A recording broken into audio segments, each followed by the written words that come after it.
Je me présente. Je m'appelle France, comme la France. Je ne m'appelle pas Canada, ni Congo, ou ni autre pays. Et voilà, je m'appelle France et j'ai aussi un deuxième prénom. C'est Siva Krishnasamy. Donc c'est un nom d'origine indienne et aussi de la religion hindouiste. Donc j'ai grandi dans ce contexte-là, donc dans cette religion-là, donc qui est très polythéiste, dont on vénère différents dieux, plusieurs dieux. Donc j'étais dans cette atmosphère-là, mais aussi dans une famille qui était perturbée, déchirée par la violence spirituelle, psychologique, physique. Mais cette raison à tout ça, c'était en Inde, donc du pays d'où je viens, donc là où j'y tiens mes origines. Et c'est-à-dire qu'en Inde, mon père, en fait, il avait investi dans beaucoup de biens là-bas. Donc il a racheté des biens agricoles, immobiliers. Et il avait confié ça à mes propres oncles paternels. Et puis, donc, il travaillait en France, mais les biens étaient légués donc à la famille au pays. Et avec le temps, ma famille avait réalisé, en fait, donc la famille au pays avait pris conscience de l'ampleur financière que ces biens allaient apporter. Donc ils ont commencé à nous oppresser par le biais de la sorcellerie. Comment on a su ça? C'est-à-dire que chaque année, lorsqu'on partait en Inde, eh ben, on était constamment oppressés. Donc la nuit, on vivait des paralysies nocturnes, paralysies du sommeil. Il y avait des apparitions, des femmes blanches, des ombres noires, des serpents qui venaient. Et puis lorsque mon oncle apportait du riz donc, à la maison, et mon père, lorsqu'il mangeait ce riz, il était méconnaissable. Et donc en voyant toute cette souffrance en fait, qu'on vivait au quotidien, même en Inde, une fois j'étais pris de colère, donc j'ai pris ce sac de riz, je l'ai renversé. Et quand j'ai renversé, j'ai réalisé qu'il y avait des gris-gris dedans. Il y avait plein de choses, des pâtes de poulet et ainsi de suite. Et là, j'ai réalisé vraiment qu'il y avait de la sorcellerie. Et donc j'avais pris une décision. Vu que j'avais grandi dans la religion hindouiste, c'est la seule religion que je connaissais, j'ai décidé de renforcer en fait ma connaissance dans cette religion et dans la pratique. Donc je partais faire des rituels dans les lieux de pèlerinage hindous. Donc je marchais des 14 km à pieds nus dans les montagnes, dans le jeûne et la prière, et j'allais donner mes cheveux en sacrifice, donc aux esprits des eaux, aux esprits guerriers. Et je faisais tout en fait pour essayer de me rapprocher de ces dieux, en fait, ces divinités hindoues que mes parents en fait m'ont inculqué dans mon éducation. Donc je priais, je faisais ces rituels, j'allais dans d'autres encore rituels où j'escaladais des montagnes où on donnait même à manger aux serpents, du lait aux serpents et ainsi de suite. Et ça faisait partie en fait de la culture et de la religion hindoue. Mais je ne voyais pas de retour. Certes, je voyais des manifestations spirituelles. Les gens marchaient sur le feu, il y avait des choses spirituelles. Mais rien n'agissait là où je souffrais le plus, c'est-à-dire dans mon cœur et dans mon âme. Il y avait un vide. Les choses se manifestaient, mais à l'intérieur, ça restait vide. Donc c'est là que je continuais, voilà, toujours à chercher dans cette quête de la vérité, en fait, mais dans cette religion, mais sans réponse. Donc là, je bascule en France. En France, pareil, le climat familial était toujours aussi oppressant. Donc, dans tous les sens du terme, ce n'était pas facile à vivre au quotidien. Et en France, j'ai grandi qu'avec la communauté musulmane. Donc, eux ont toujours essayé en fait de me ramener dans l'islam. Et moi, j'étais ferme dans ma position. Je me disais, bon, chacun sa croyance, chacun sa religion. Vous êtes musulman, on est hindou, on se respecte, c'est ce qui compte, tant qu'on prie le même Dieu. Moi, je pensais cela. Et donc, à force d'être avec eux, je réalisais aussi qu'on avait beaucoup de points en commun, en fait, notamment au niveau de la culture, mais aussi dans la souffrance qu'on vivait dans nos familles. Et c'est comme ça, en fait, que bon, je restais avec eux. Mais en parallèle, j'avais toujours cette souffrance dans mon cœur, que je vivais au quotidien dans ma famille. Et les paroles de malédiction que je recevais même chez moi ont fini par endurcir mon cœur. Et cette colère que j'avais à l'intérieur de moi, j'ai fini par l'extérioriser par de la rébellion de tout genre. Et j'ai commencé à plonger par une phase de délinquance. C'est là où j'ai J'étais lié par l'alcool, la drogue, les produits illicites, l'impudicité, l'immoralité, les braquages, les vols. J'ai commencé à sombrer dans l'obscurité, dans les ténèbres, toujours avec ce cri de souffrance à l'intérieur de moi. Et je me sentais incompris de tous, même si j'avais beaucoup d'amis, mais tout ce que je faisais avec eux, c'était toujours pour essayer de prouver que j'existais, prouver que j'avais une identité qui pouvait me valoriser à leurs yeux, aux yeux du monde. Mais à l'intérieur, j'avais toujours ce vide, j'avais toujours cette souffrance, toujours ce mal-être. Et c'est comme ça que, un jour, j'ai rencontré une femme de confession musulmane. Et c'est la première personne que j'ai commencé à avoir de réels sentiments. Et lorsque je suis resté avec elle, pendant un moment, même pendant presque 6 ans, avec des projets de mariage, je pensais voilà, que les choses allaient être plus simples. Mais jusqu'au jour où elle m'a fait part que pour demander sa main en mariage, il fallait que je me convertisse à l'islam. Pour moi, c'était inconcevable. Moi, je pensais que l'amour était au-dessus de la religion. Mais quand j'ai fait face à cette réalité-là, ça m'a amené à me remettre en question sur les questions existentielles. Je me suis dit, mais j'ai grandi dans l'hindouisme pendant toutes ces années. J'ai fait toute forme de rituel, mais ma vie n'a pas changé. La dépression est toujours là, la souffrance est toujours là, la colère est toujours là, le déchirement familial est toujours là, l'oppression spirituelle est toujours là. Et c'est là que j'ai commencé à pencher mon regard sur le christianisme. Je connaissais que la religion catholique, avec tout le respect que j'ai pour eux. J'avais eu un mauvais souvenir, c'est qu'étant petit, j'avais été mis dans une école catholique, une école privée, et je me rappelle que lorsque, avec mon cœur d'enfant, je voulais confesser mes péchés auprès du prêtre, mais une bonne sœur m'a attrapé l'oreille et m'a dit non, toi t'as pas fait ta communion, t'as pas fait ton baptême, donc c'est pas pour toi. Donc même là, avec ce cœur d'enfant, j'avais déjà senti une forme de rejet, au point même où cette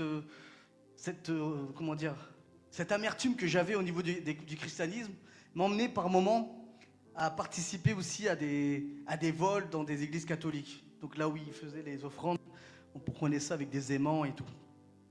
Bref, j'en suis pas fier, mais c'est pour vous dire que c'est les conséquences en fait de cette amertume et de ce mal-être, même si c'est pas justifié. Bref, et c'est là que je me suis dit, bon, ok, l'hindouisme, ça marche pas, le christianisme, je pense que c'est que pour les occidentaux, et j'ai penché mon regard sur l'islam. Et j'avais rencontré une personne parmi mes amis qui était, lui, pieux dans sa pratique de l'islam. Son sérieux m'a attiré. Sa sincérité envers sa foi m'a attiré. Donc j'ai commencé à m'approcher de lui, à le côtoyer. Et il m'a offert un Coran. J'ai commencé à étudier l'islam avec lui. Et j'ai fini par embrasser l'islam dans mon cœur. Sans que personne le sache. Ni la personne avec qui j'étais, ni mes proches, ni ma famille. Parce que je cherchais Dieu dans mon cœur. Je cherchais sincèrement. Je dis peut-être que c'est ce chemin-là. Mais il y avait quand même une insatisfaction à l'intérieur de moi. Et c'est là que, dans la période où je renforçais donc ma connaissance dans cette religion-là, où j'ai une petite sœur à moi qui avait un ami chrétien, évangélique. Et son ami lui parlait toujours de la foi, lui parlait toujours de Jésus. Mais moi, quand j'entendais cela, j'étais agacé en fait. Et je dis, mais ton ami, le prêtre, il va t'endoctriner dans une secte. Il fait cette religion-là, c'est pour les Occidentaux, c'est pas pour nous. Ma soeur ne savait pas ce que je vivais. Mais j'étais révolté en fait par rapport à la foi chrétienne. Donc je continue.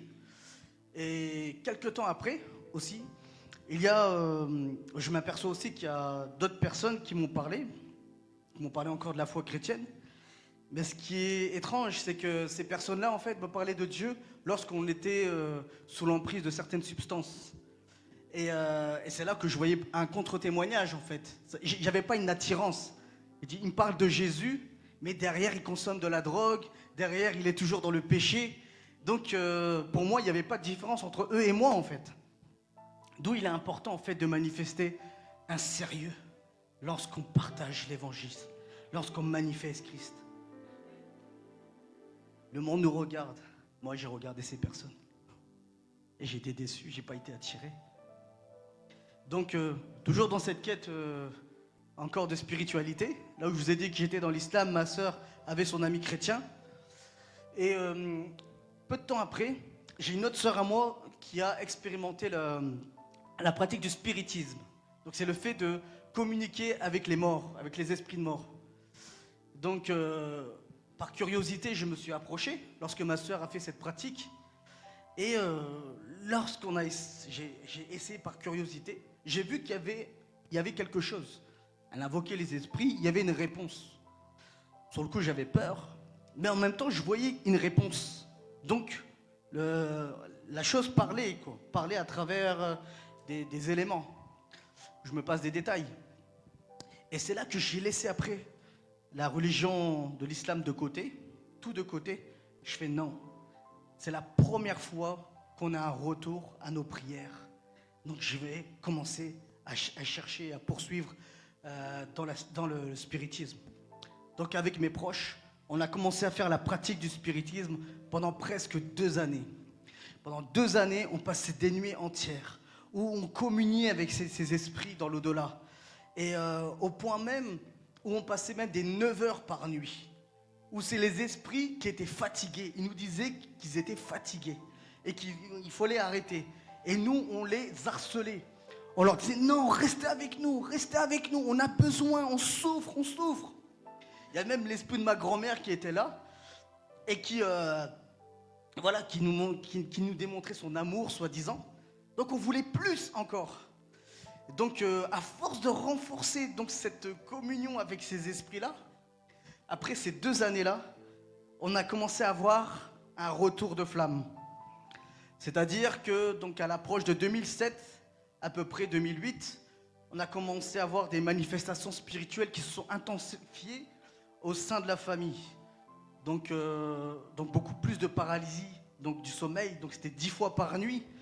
Et de là, mes sœurs ont commencé à avoir des manifestations. Donc nous, vu que dans l'hindouisme on croyait à la réincarnation, on se dit peut-être que c'est l'esprit de notre grand-mère dans son corps. Mais à force, on voyait que c'était quand même notre sœur. Donc on temporisait, on disait non, il faut que ça s'arrête quand même. Et ça nous effrayait plus qu'autre chose. Donc à la maison, ensuite il y avait des objets qui commençaient à se déplacer, à voler. Les bruits de pas dans les escaliers, des portes qui claquaient. Et la nuit, on entendait même des voix en fait, des gens qui discutaient, qui parlaient, alors qu'il n'y avait personne. Les lumières commençaient à s'allumer, à s'éteindre. Donc on vivait vraiment là dans une forme de film d'horreur en fait. On avait peur, vraiment effrayé. Et dans cette souffrance-là, on cherchait de l'aide encore. Donc pour passer même les étapes, donc arrivé à un moment donné, ça s'est vraiment intensifié, notamment l'année 2009, où là j'ai 3 sœurs à moi qui ont manifesté, donc il y a eu des manifestations démoniaques. Et à ce moment-là, on a essayé de les canaliser. Donc on a été voir beaucoup de personnes, on a sillonné donc les temples hindous, on a été voir les prêtres hindouistes, ils sont venus, ils ont essayé de prier pour nous, ils avaient du mal. On a été voir les prêtres exorcistes, on a été voir beaucoup d'églises catholiques, on a prié avec les chapelets, on a même été à Lourdes, un lieu de pèlerinage catholique en France. On a acheté l'eau bénie, on a bu l'eau bénie, on voulait être libérés totalement, mais ça ne fonctionnait pas. On souffrait, c'était dur. Et vous savez, quand on entend parler d'une histoire comme ça, c'est toujours un témoignage extérieur. Mais quand vous vivez cela de l'intérieur, c'est une réelle souffrance, un vrai désespoir. Vous voyez, ce sont vos frères et sœurs avec lesquels vous avez grandi qui souffrent. On est entre limite la folie et la mort. Donc, les manifestations continuent. Jusque-là, 2029, ça s'est vraiment intensifié. Et là, je me rappelle, lorsque mes 3 sœurs étaient prises, il y avait d'un coup mon grand frère qui était pris aussi. Donc, on n'arrivait plus à le contrôler. Il voulait cogner même sur mes autres sœurs. Il y avait mon petit-neveu de 2 ans à l'époque. Il était pris aussi. Il parlait comme un homme. Il étranglait sa maman. Une sœur à moi, elle jetait des couteaux dans la maison. Et en même temps, les lumières s'allumaient, s'éteignaient. C'était terrible dans tous les sens. Donc là, on appelle encore les féticheurs, on appelle les guérisseurs. Ils viennent, ils prient pour nous. Enfin, ils prient avec leurs choses à eux. leurs objets à eux. Ils prient, ils essayent, on prend les talismans sur nous, on prend les gris-gris sur nous, on prend les chapelets sur nous. Et ils nous laissent à chaque fois. Ils nous disent non, c'est trop ce que vous avez, il y a trop de pression. Si on continue avec vous, on va perdre la vie. Donc on était livrés à nous-mêmes. Donc une sœur, deux sœurs, trois sœurs, mon neveu, mon frère. Moi je commence à entendre des voix. Et je commence à perdre la tête. Je dis bon, ça va être mon tour, je crois. Mais je me refusais quand même, je me battais au fond de moi-même. Donc on était vraiment dépassés. Et à un moment donné, bon, moi qui pratiquais, j'ai pratiqué 17 ans de sport de combat. Donc j'étais pas apeuré par la confrontation. Mais lorsque j'ai vu une de mes sœurs qui était liée, j'ai commencé à crier sur les démons. Mais je ne pouvais pas cogner parce qu'il s'agissait de ma sœur. Donc je frappais par terre. Et je criais, je disais laisse ma sœur, laisse ma famille. Et eux me narguaient, ils sortaient leur langue et disaient qu'ils allaient tous nous dévorer. Et je pleurais. Et je réalisais que c'était un combat spirituel, j'avais besoin d'une arme spirituelle. Mais laquelle? On a essayé toutes les religions. Tous sont partis. Ensuite, il y a un imam qui est venu aussi. On appelle ça les rakis. Ce sont ceux qui pratiquent la ruqya. Donc c'est la délivrance chez l'exorcisme chez les musulmans. Il y en a un qui était réputé donc pour chasser et convertir les djinns, donc les démons dans leurs croyances. Donc moi j'appréhendais. Je me disais, si cet imam, il libère ma famille avec le Coran, je deviendrai un fervent musulman. Il est venu, il a prié avec le Coran et il était dépassé. Il a dit, j'ai jamais vu autant d'oppression dans toute une famille. Donc les catholiques partent, les hindous partent, les musulmans partent, les féticheurs partent, les guérisseurs partent. Que devons-nous faire? Si on appelle la médecine, on est tous internés en asile psychiatrique. Donc en voyant toute cette souffrance, ma mère s'est enfermée dans une chambre. En voyant tous ses enfants être pris par ces démons dans ces ténèbres. Elle s'enferme dans une chambre avec ses statues hindoues, parce qu'elle connaissait que ça. Elle les serre contre elle. Et elle pleure en criant à Dieu. Dieu, tu es où? Viens délivrer mes enfants. Et vous savez ce qui s'est passé à ce moment-là? Lorsque ma mère a crié à Dieu, alors qu'elle était perdue avec ses idoles hindous, Jésus-Christ est apparu à ma mère. Alléluia! Gloire à Dieu. Lorsque Jésus-Christ est apparu à ma mère était dépassée. Elle s'est dit, mais pourquoi j'invoque Dieu avec des idoles hindous? Et pourquoi c'est Jésus qui m'apparaît? La Bible dit, quand un malheureux crie, l'Éternel l'entend et le libère de toutes ses détresses. Dieu n'a pas été insensible au cri de ma mère. Parce qu'à ce moment-là, elle ne cherchait même plus une religion. Elle dit, Dieu, tu es où? Mais lorsqu'elle avait senti et vu la présence de Jésus, la personne de Jésus, elle était marquée par la pureté de sa présence, la pureté de sa sainteté, la pureté de son amour. En même temps, elle a gardé tout ce qu'elle a vu au fond d'elle-même, car elle était dépassée. Elle a dit, il y a tellement de manifestations. Elle dit, que dois-je faire? Donc là, les problèmes continuent, ça crie et ça crie. Je me passe des détails, mais c'était terrible. Et de là, le dernier espoir, c'était l'ami de ma petite sœur, que j'avais moi-même dénigré, son ami chrétien évangélique. Je le voyais dans une secte et tout ce qui s'ensuit. Finalement, on l'a contacté et il est venu avec des pasteurs. Moi, je ne connaissais pas, les pasteurs et tout ce milieu évangélique. Donc, lorsqu'ils sont venus, ils ont traversé beaucoup de combats aussi, beaucoup d'empêchements, beaucoup d'obstacles, avant de se rendre chez nous, dans notre demeure. Et lorsqu'ils sont arrivés, j'étais surpris d'une chose.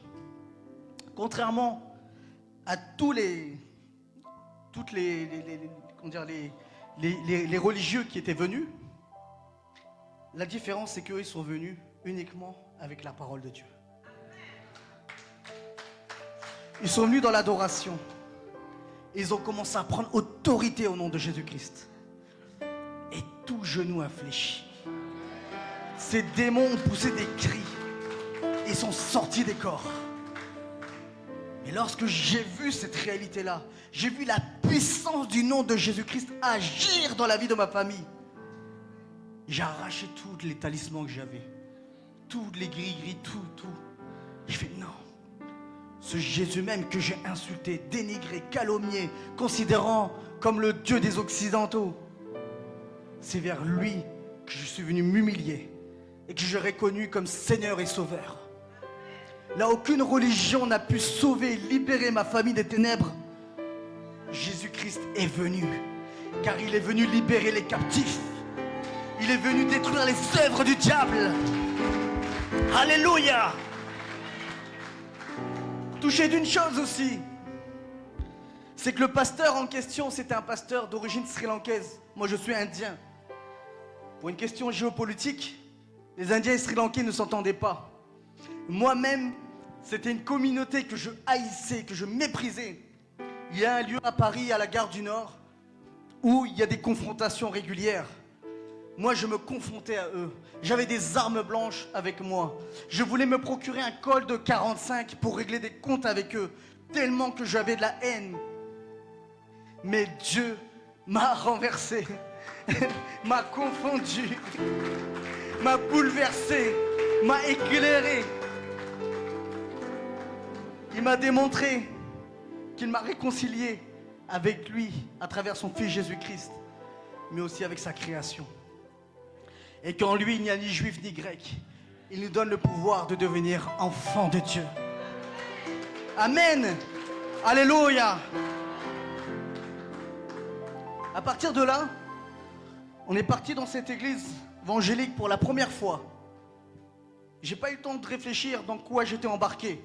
Est-ce qu'on m'emmenait dans une secte, dans un lieu mystérieux? Je voulais seulement rencontrer et découvrir ce Jésus qui est venu libérer ma famille.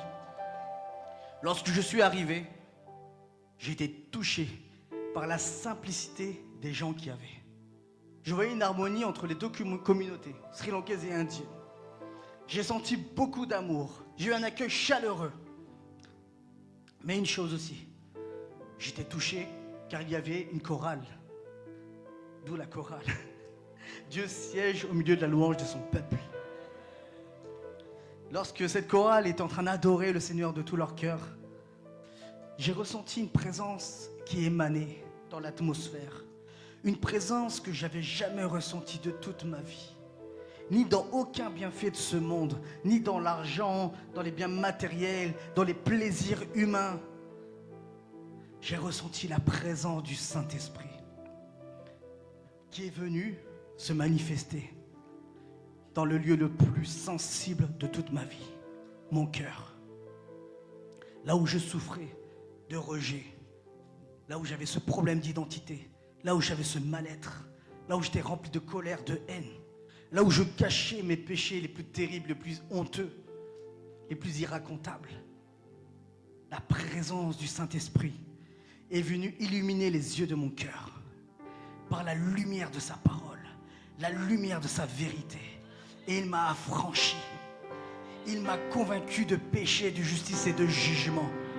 Et j'ai réalisé que Jésus-Christ est le seul qui a donné sa vie pour moi à la croix de Golgotha, qui a versé son sang pur, royal et véritable pour pardonner mes péchés les plus immoraux, les plus ténébreux. Jésus est venu racheter ma vie de la condamnation. Là où l'homme, l'être humain me condamnait, me jugeait, m'accusait, Jésus est venu me racheter par son amour. Il a payé le prix pour me donner la vie. Lorsque j'ai fait cette rencontre avec Dieu, bouleversé, je vois ma famille aussi être délivrée encore. Mais j'ai décidé d'une chose, je voulais le connaître davantage. Et plus j'ai commencé à le chercher, à la lumière des Écritures, j'ai réalisé, quand je voyais ces oppressions démoniaques encore perdurer, qui dit dans sa parole, dans Luc 10, 19, qui nous a donné l'autorité de marcher sur la vipère, les scorpions et sur toute la puissance de l'ennemi, et rien ne pourra nous nuire. J'ai lu sa parole, j'ai exercé sa parole, j'ai vu ma famille être délivrée. J'avais pris mon baptême avec certains de mes frères et sœurs. Mais les combats étaient toujours là. Mais cette fois-ci, on avait l'épée pour combattre. L'épée de la vérité. On avait Jésus-Christ à nos côtés. On savait que tant que Jésus est avec nous dans cette barque, nous passerons à l'autre bord. Et nous verrons la libération de notre famille dans sa totalité. Et Dieu est fidèle à sa parole. Il dit la chose arrive, il ordonne et elle existe. Non. Il dit dans sa parole, celui qui marche après lui, celui qui le suit, ne marchera plus dans les ténèbres, mais il aura la lumière de la vie. La lumière de son amour a libéré ma famille, a libéré ma vie, a libéré nos destinées. La Bible dit dans Jacques 4, au verset 8, « Approchez-vous de Dieu, il s'approchera de vous. » Plus je me suis approché du feu de sa sainteté, plus il s'est approché de moi. Il m'a libéré de toutes mes addictions, de l'emprise, des produits illicites, de l'alcool, de la colère, de l'impureté. Il m'a lavé par son sang. Il m'a purifié. Il a fait de moi une nouvelle créature. Il m'a fait passer par cette nouvelle naissance qui me faisait réaliser que nous devions avoir une vie de ressuscité en lui. Et que partout où nous le suivions, il y a la vie là où il y a la mort.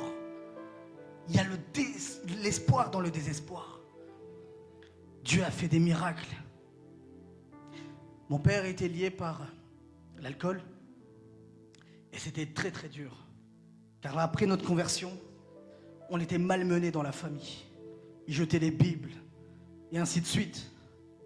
Au point même où, une fois j'étais parti en Inde, mon père avait vu des évangiles dans ma moto et il m'a expulsé de la maison.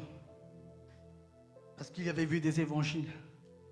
Mais à travers cette persécution, j'avais vu ma première foule de 3000 personnes. Et j'ai vu beaucoup d'âmes être sauvées. Mon père est toujours lié dans l'emprise de l'alcool. Notre famille et moi-même, on a décidé de nous tenir sur la brèche. En priant de tout notre cœur. En croyant que Dieu veille sur sa parole pour l'accomplir. En croyant que sa parole ne reviendra pas sans avoir produit son effet. On a décidé de voir ce problème d'alcoolisme tel un Goliath qui se dressait contre nous. À plus forte raison, on cherchait la présence de Dieu dans le lieu secret. On jeûnait, on priait, on priait. Et la Bible dit dans le psaume 126, ceux qui sèment avec larmes récoltent avec chant d'allégresse. On était poussés pour un moment, personnellement, dans 3 ans et demi de jeûne et prière, là où je voyais tout le contraire. Et mon père était révolté contre moi. Mon père était libéré de l'alcoolisme. Et moi et mon père, on a été réconciliés. J'ai vraiment vu la fidélité de Dieu. Dieu est fidèle. Dieu est amour. Dieu est puissant. Il ne ment pas. C'est lui qui a le dernier mot. Ensuite, j'ai vu encore tous les membres de ma famille qui n'étaient pas convertis. Et là, j'ai cru en la parole où il est écrit dans Acte 16. Crois au Seigneur Jésus-Christ, tu seras sauvé, toi et toute ta famille. Mais ce verset était précédé aussi d'une persécution. Parce qu'on voit l'apôtre Paul, il a été persécuté pour l'évangile. Mais dans cette prison-là, il ne s'est pas lamenté. Il a seulement prié, seulement adoré. Et Dieu a entendu le cri de son cœur dans les ténèbres. Et les fondements des prisons ont été ébranlés. Les captifs ont été libérés. Au point même que celui qui avait jeté au cachot Paul, avec méchanceté, avec cruauté, voulait se ôter la vie. Paul aurait pu le laisser se faire ôter la vie, se venger. Mais Paul a choisi de pardonner. En lui proclamant l'évangile, en sauvant son âme et apportant le salut à toute sa famille. Et quand j'ai vu la puissance de son amour se manifester au cœur de ma famille, j'ai vu sa main agir. J'ai vu ma sœur être baptisée. Et le Seigneur m'a permis de baptiser la moitié de ma famille. Alléluia. Mois après mois, je voyais une victoire. Une de mes sœurs, de mes nièces, a même donné sa vie à Christ parce que je lui pardonnais régulièrement. Elle me faisait du mal, mais je l'aimais. Je la pardonnais. Je lui témoignais encore de Christ. Et elle m'a avoué qu'elle a donné sa vie à Christ à cause du pardon. Ensuite, j'ai vu mes d'autres neveux et nièces, mois après mois, baptisés, remplis du Saint-Esprit, baptisés, remplis du Saint-Esprit, baptisés, remplis du Saint-Esprit, les uns après les autres. Dieu a rémunéré. Et aussi, j'avais une de mes sœurs qui vivait des combats par son époux, qui était hostile à l'évangile, mais vraiment très hostile, où elle vivait beaucoup de persécutions. Mais malgré que cette personne-là me haïssait, me dénigrait, voulait même m'ensorceler, j'ai pris une position, c'est de prier pour cette personne. Car on n'a pas lutté contre la chair et le sang, mais contre les esprits méchants dans les lieux célestes. Donc à genoux, j'ai prié pour cette personne pendant 14 ans. Je revenais d'une mission dans la Corne de l'Afrique. Et là, j'apprenais que mes nièces étaient liées par des esprits démoniaques. Et cet homme qui me méprisait, qui méprisait l'évangile, a fini par m'appeler. Et lorsque je suis arrivé, le Seigneur a fait grâce. Mes nièces ont été libérées de l'emprise des démons. Mais le mari de ma sœur, lui, a détruit toutes les idoles hindoues. Il s'est incliné devant la présence de Dieu. Il s'est repenti. Il a reconnu Jésus-Christ comme son Seigneur et son Sauveur. Amen. Alléluia. Mes neveux, 11, 12, 13 ans, j'avais baptisé. J'ai eu l'honneur et le privilège de les baptiser. Le lendemain, les trois étaient baptisés du Saint-Esprit, mais inarrêtables. Ils étaient en rabachakata et ils n'arrêtaient pas.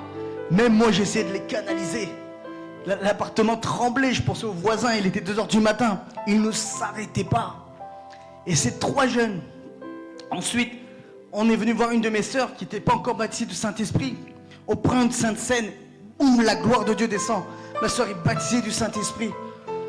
Ensuite, après cela, on rentre ensemble dans 21 jours de jeûne et de prière. Ils vivent des expériences avec Dieu. Ensuite, ils partent en cachette à l'église. Ça, c'était avant la conversion de leur père. Mais ils partaient à l'église en cachette. Et quand ils allaient à l'école, ils évangélisaient à la John Wesley. Ils partaient dans des parcs, sans avoir mis un pied dans l'église.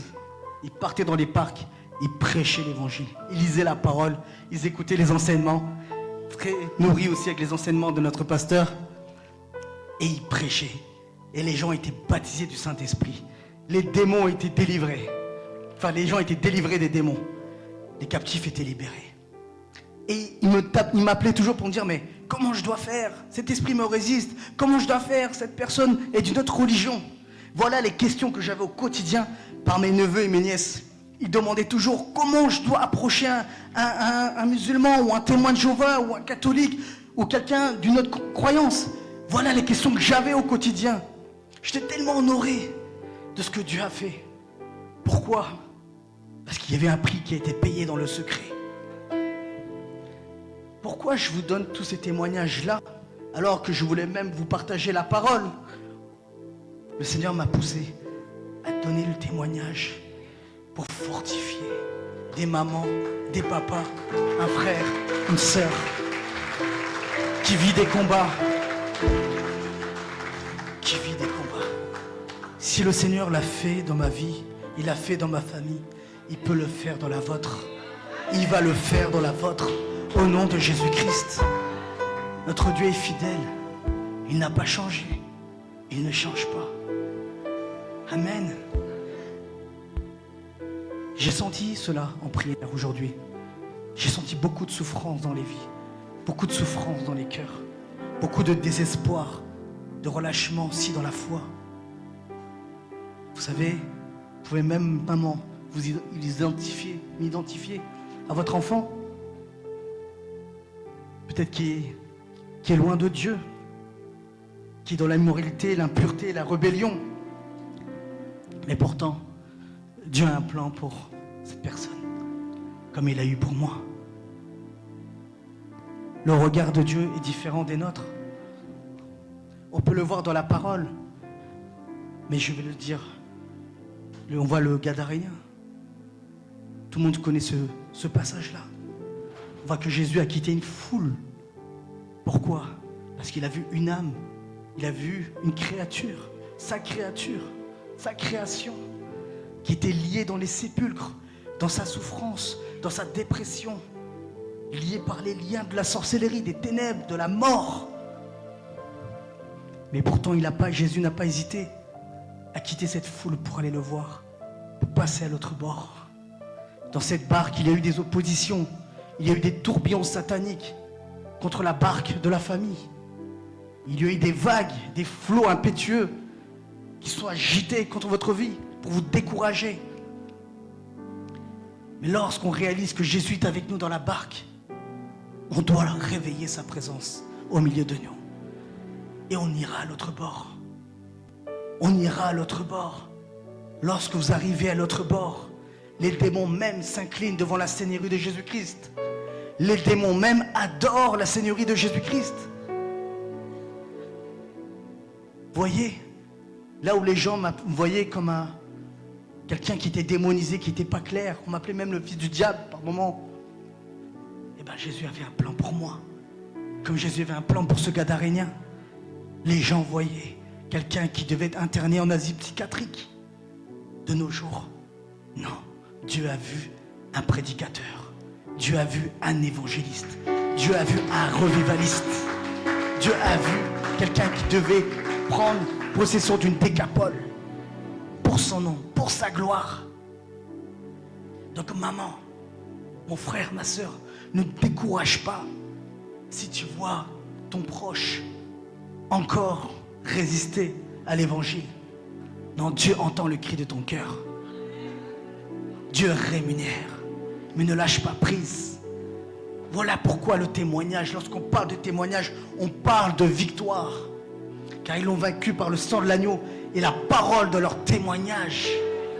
La plus forte raison, lorsque vous réalisez qu'il y a des épreuves, il y a la victoire derrière. Il n'y a pas de victoire sans épreuve. Persévérons, mes frères et sœurs. Persévérons jusqu'à la manifestation de la gloire de Dieu. Notre Dieu n'échoue jamais. C'est lui qui a le dernier mot. Je sens d'appuyer sur ces mots. Si le Seigneur l'a fait maintenant, avec moi, il va le faire avec vous. Il l'a fait dans ma famille, il le fera dans votre famille. Il le fera encore plus au nom de Jésus-Christ. Saisissez ces paroles par la foi. Au nom de Jésus. J'ai tellement de choses à dire. On aura encore une session pour parler de la dimension de la mission. Alléluia. Mais ma présentation, c'était ce témoignage-là. Pourtant, je suis un Indien. Pour la plupart, vous êtes aussi d'origine aussi congolaise. Un pays que je chéris, par lequel je suis rattaché. J'ai vu Dieu aussi au Congo. Ah, Zambin Pambolayo. La combo na Yesu.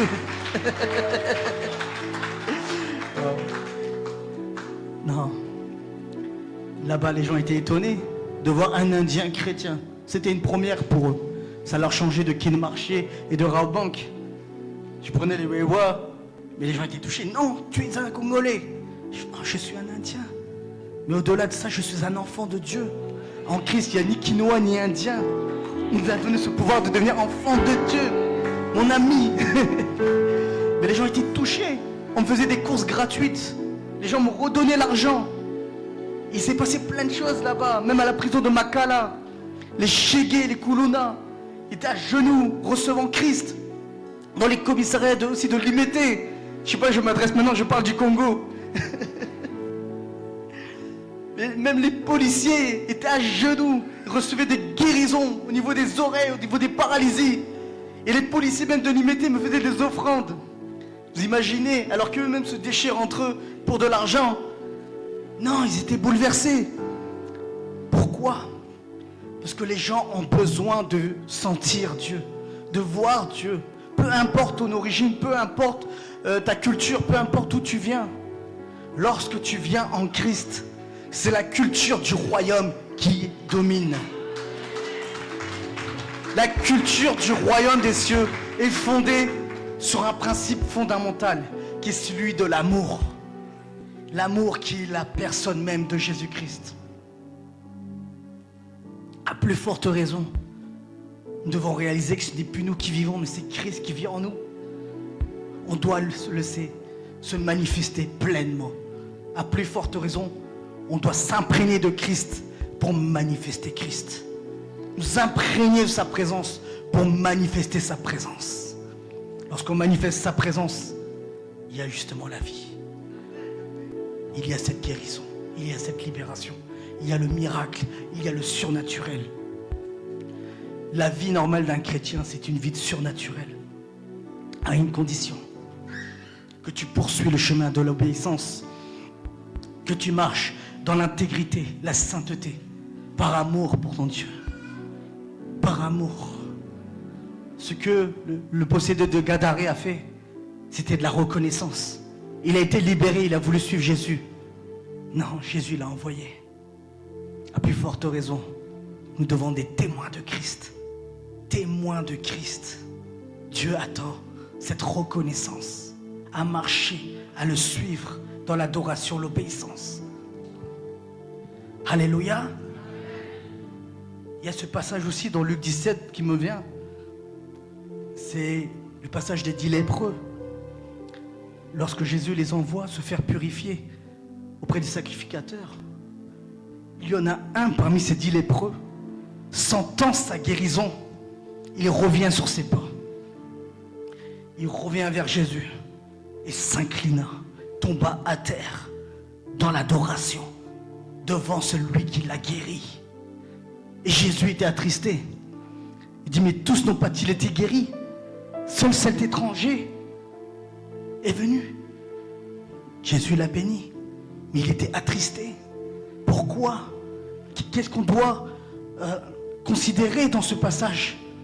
C'est la gratitude et la reconnaissance que Dieu attend. Une vie de reconnaissance. Il t'a libéré. Remercie-le en vivant ce qu'il attend de toi. Ce lépreux avait compris cela, mais les autres étaient venus par intérêt. Mon frère, ma soeur, quelle est la motivation de ton cœur à venir chercher la présence de Dieu? Est-ce que c'est pour couvrir tes biens personnels, pour répondre à tes besoins personnels, ou bien c'est pour vivre la volonté et le plan parfait de Dieu dans ta vie? Récemment, il y a un jour, je crois, au centre des États-Unis, il y a un État qui s'appelle Iowa, et une tempête, une tornade a rasé toute la ville. Donc qu'est-ce que j'ai pu retenir quand j'ai vu cela? Qu'est-ce que j'ai pu constater? La Bible dit, à quoi sert-il à l'homme de gagner le monde s'il perd son âme? Tu peux être millionnaire dans cet état-là, mais tout a été rasé par une tornade. À plus forte raison, on doit s'attacher plus que jamais au cœur de Jésus, plus que jamais poursuivre sa volonté, poursuivre, rechercher sa présence, pour vivre sa présence, être dans son plan. Car Dieu a des projets de paix pour nous et non de malheur, pour nous donner un avenir et de l'espérance.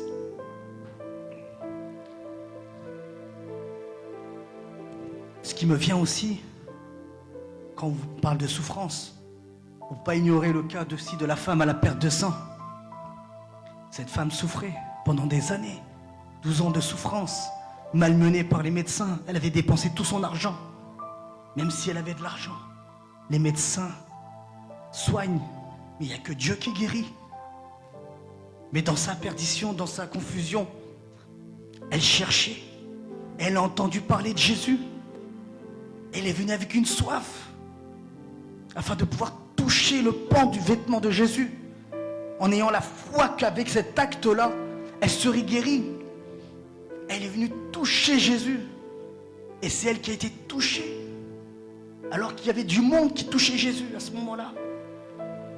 Il y avait du monde qui touchait Jésus.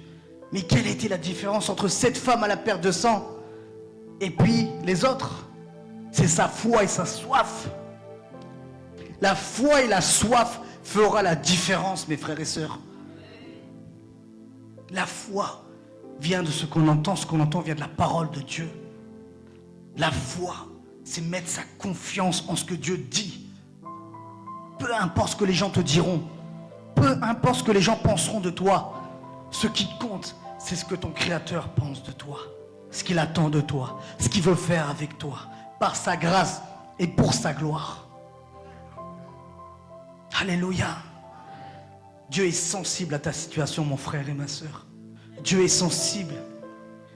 Voilà pourquoi le plus petit verset de la Bible, dans Jean 11, 35, c'est lorsque Lazare mourra, Jésus pleura. Jésus est sensible à la situation que tu vis dans ta famille, dans ta vie. Non, Dieu est sensible. Voilà pourquoi tu dois expérimenter sa miséricorde. La miséricorde de Dieu, c'est quoi? C'est que Dieu tend une corde à ta misère. Lorsque tu es au fond d'un puits, il fait noir. Tu tournes, ta vie est limitée. Pas limitée, limitée. Et c'est là des fois tu te retrouves avec des personnes que tu penses qu'ils te comprennent, car ils vivent les mêmes problèmes que toi. Ah mon frère, ma sœur, tu vis aussi ces problèmes-là. Ah, et tu parles de ces problèmes-là. Et plus tu parles du problème, plus le problème devient grand. Et on oublie la solution qui est Jésus-Christ. Et en tournant avec eux, tu es par terre, tu rampes et tu parles de tes histoires au quotidien. Jésus dit, un aveugle ne peut pas conduire un autre aveugle. Et le salut vient d'en haut. À plus forte raison, tu dois réaliser que tu as une décision à prendre. La foi, c'est une question de décision. Donc, lorsque Dieu tend une corde à ta misère, au fond du puits, tu as le choix. Soit te dire, oui, Jésus est là, j'entends parler de lui, gloire à Dieu, et je reste dans cette vie limitée, dans l'obscurité, dans la peur, dans l'inquiétude et dans le désespoir. Ou soit tu fais un pas de foi et tu choisis de saisir cette corde par la foi. Saisir cette corde par la foi jusqu'à ce que le Seigneur te sorte vers sa lumière éternelle, vers la lumière de son amour, qui te sorte de cette captivité pour que tu vives ta vraie vie. Alléluia. Une décision à prendre. C'est ce que Dieu attend de toi.